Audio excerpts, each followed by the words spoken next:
Welcome to The Business. I'm Elise Morgan. Coming up on the program, climate change knocks out a New South Wales coal mine, why the landmark court decision could be the first of many to rock coal mining. And the boom with a view, how tourism is driving demand for more than 40,000 new hotel rooms.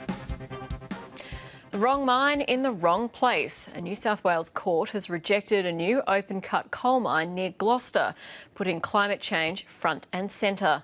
In fact, the judge included the words climate change 98 times in his ruling. The mining industry says it's not a landmark ruling, but anti-coal campaigners say it's a significant turning of the tide.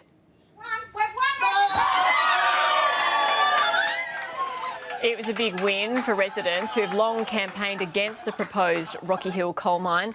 Friday's decision from the New South Wales Land and Environment Court knocked out the Gloucester Resources mine, citing emissions and climate change as key reasons.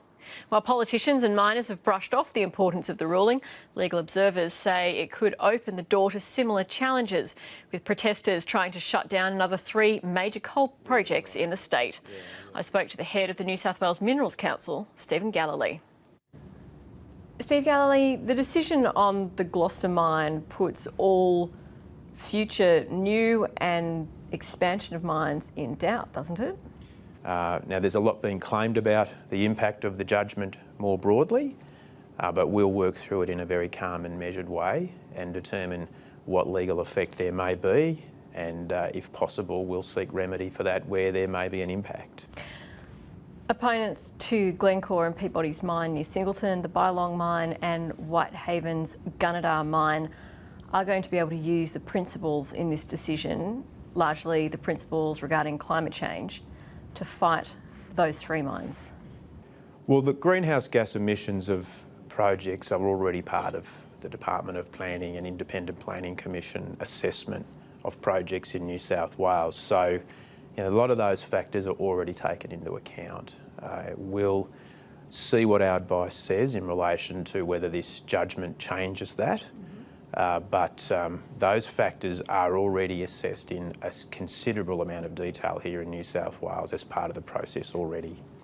Now, as you say, climate change and emissions are part of the Department of Planning as well. That wasn't the primary reason that the Department of Planning knocked it back. Surely the elevation of climate change in this judgment is of concern to coal miners and, in fact, all mining in Australia. Well, I mean, if this judgment is as far-reaching as some of the activists are claiming, then it will have implications far beyond the coal mining sector. It'll have implications for other commodities in the mining sector. And it could have implications for other industries as well. I mean, any industry or any activity that has an emissions footprint will potentially be captured if that is the effect, the legal effect of this. But we want to see our advice and determine whether that's the case. But people who are claiming this has widespread implications need to consider perhaps the impact it may have on other industries in regional New South Wales, in particular. Industries like farming and transport are emitters as well, and arguments against emissions generally could be levelled against those industries too. It shows that the coal industry really needs to do a lot more in addressing emissions and offsetting emissions when it's looking at either new mines or the expansion of mines, doesn't it?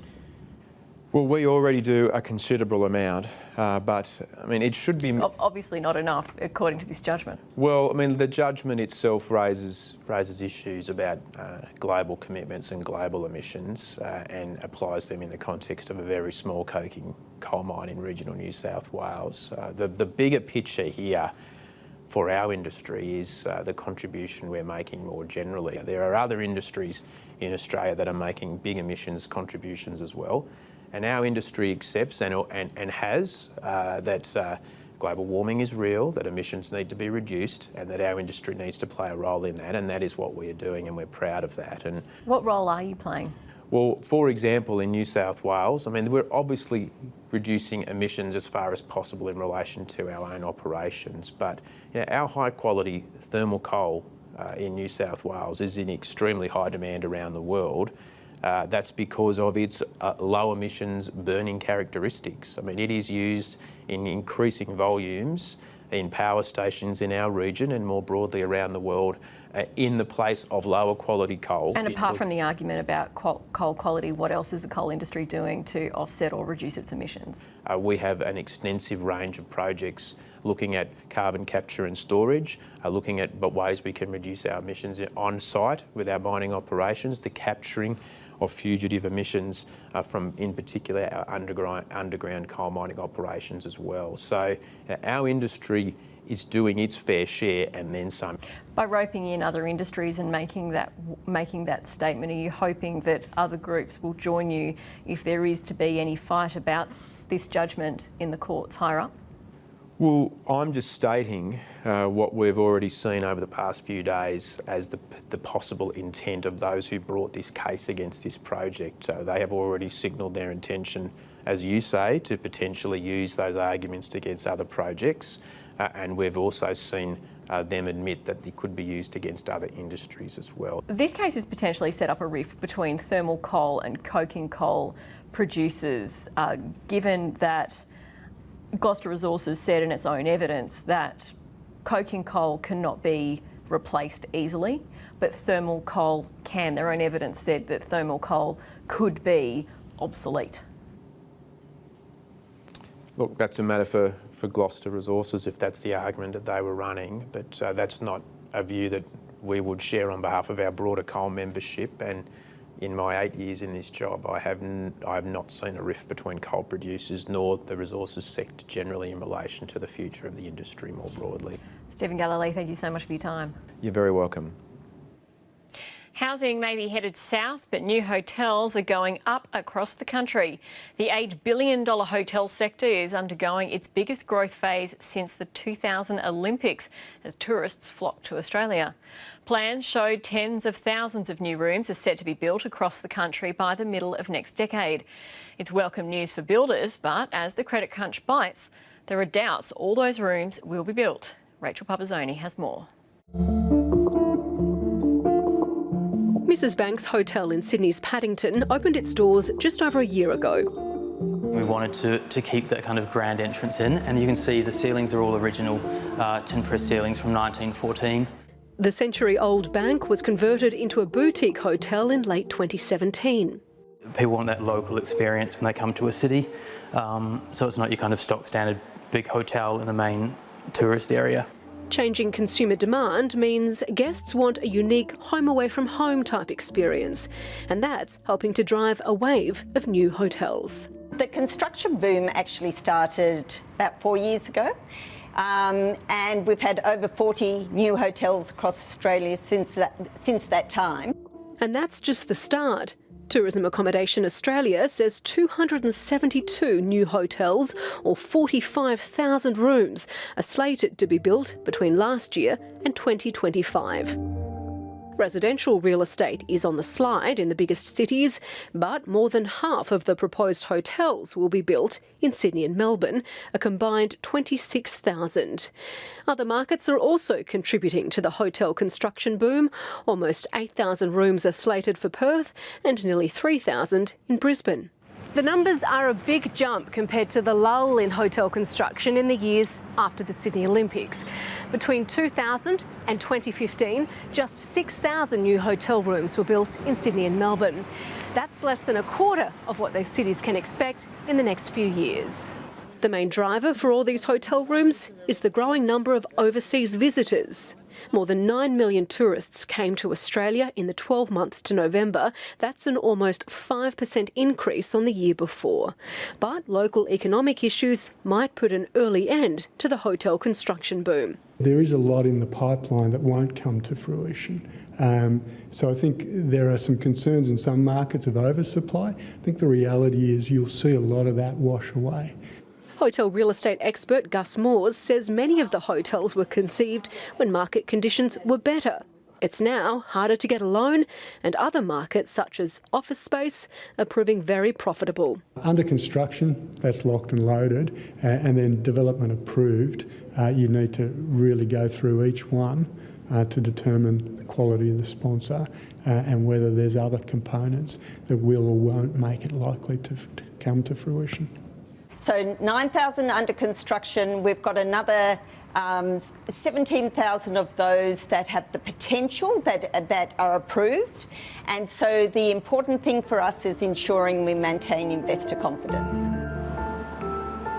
But major brands expanding their product lines into Australia see a lucrative niche. All the big chains have their stable of traditional brands, but they're now rolling out the lifestyle brands to cater to the sort of Gen X and millennial markets. And those brands are built around non-conformity. Hilton opened West Hotel in Sydney 14 months ago, and Marriott opened its W Hotel brand in Brisbane last year, with 2 more to come in Sydney and Melbourne. And with some of the highest occupancy rates in the world, Australia's rapidly changing hotel industry is here to stay. Rachel Pupazzoni there. To results out today, Macquarie Bank released an update reiterating that it is on track for another record profit when it reports in May. Unlike the other majors, it's looking at a 15% rise in profit to around $3 billion. Toll road operator Transurban disappointed investors with a 56% fall in half-year profit. The dividend is up a cent, and fund manager Challenger suffered a 97% fall in profit to $6 million thanks to challenging market conditions. Dividend left unchanged. To the markets, which grappled with news of the big profit dive, showing some mixed trade early in the session. Muted gains in heavyweights like CSL and Macquarie Group eventually drove the All Ords, and ASX 200 0.3% higher. The Aussie dollar starting to track higher again. It's just around 70.8 US.